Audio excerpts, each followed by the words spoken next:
welcome back again. We're live here in Midtown Anchorage tonight. It is calm, it is pleasant.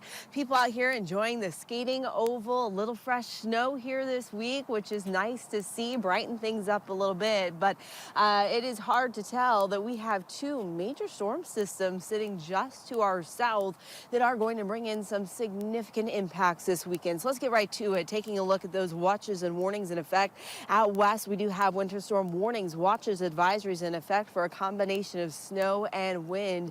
Those winds are going to bring in the potential for coastal flooding along the Kuskokwim Delta. Be prepared for that. Again, that all moves in heading into tomorrow and then into South Central.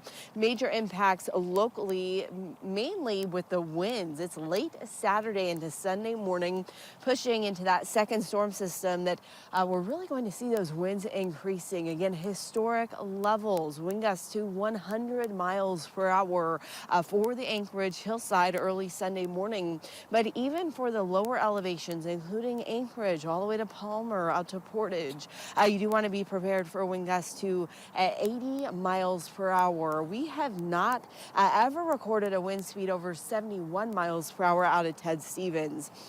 In addition to the wind, this pair of storms is going to bring in a lot of moisture. First to the coastal areas on Saturday. For the entire weekend, we're looking at 4 to 7 inches of rain for you, and inland, we're looking at about a half an inch to an inch. That amount of rain in Anchorage would be a record level for us as well. So do be prepared for very wet conditions. There will be snow, but only in the highest elevations of South Central. Thompson Pass, we're talking 12 to 24 inches of snow. These storms are going to bring in warmer air, temperatures pushing well above freezing, even seeing near record-setting high temperatures for both Saturday and for Sunday. So again, the main impacts are going to be from that combination of wind and the heavy rain. But again, that high wind watch is in effect late Saturday into Sunday morning. That's when we're talking those wind gusts to 100 miles per hour on the Anchorage hillside and to about 75 miles per hour in town. The last time we saw winds even close to that was back in 1989.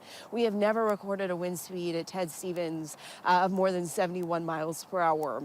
So again, this is a pretty extreme event and also a very rare event. Tonight it is calm. We are seeing calm conditions through the Aleutians. A little light snow as you head up the west coast. Dry conditions through the interior. But again, this storm system sitting just to our south. Those winds are starting to pick up tonight. Nothing extreme, but we are going to see those winds increasing as that storm pushes north and east here overnight tonight. Again, the first area of low pressure pushes in on Saturday. We'll see that second one pushing in here right behind it on Sunday. And again, it's really that Sunday storm that is going to bring the most significant impacts here across South Central. So do be prepared again for this storm and the impacts to your local communities. Now, for those of you into the interior, calm conditions, calm to the slope. Again, out west, we will see that combination of snow and wind. So be prepared for that. In southeast, we will see the rain picking up tomorrow. You will see heavy rain at times, high temperatures right at about 40 degrees. Across the interior, temperatures are warming. Big impacts there in Healy, seeing some light rain and some higher winds. And then for the Kenai Peninsula, again, the main impact Saturday is the heavy rain into Prince William Sound, heavy snow into Thompson Pass. Just chances for a wintry mix in the valley and in Anchorage, winds starting to pick up on Saturday, but again, it's Sunday when we'll see those more extreme impacts. So again, Rebecca, we have some time. That's the beauty of this, some time to prepare, time to tighten things down to be prepared for that wind on Sunday. Again, we will see calmer conditions once we get into early next week, and we'll be